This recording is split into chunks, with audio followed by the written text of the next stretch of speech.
I was born in a small town in central Nebraska.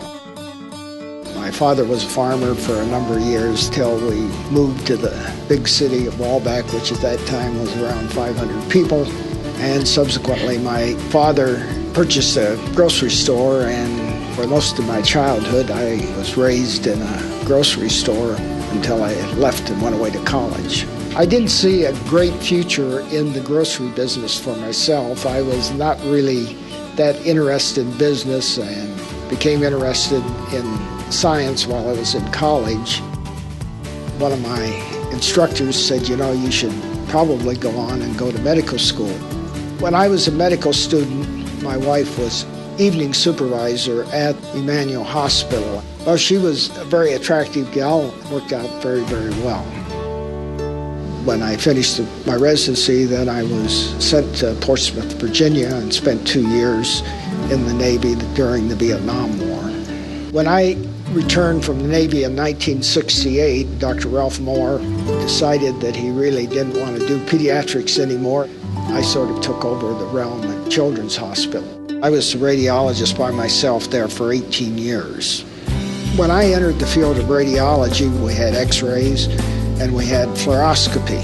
In addition to that, we had a few isotopic procedures. I remember walking by the radiology department and seeing the figure of Dr. Haggstrom looming over a pile of x-rays. And at that time, we all knew never to walk through that door. But of course, if you did, he was always very helpful and very, very knowledgeable.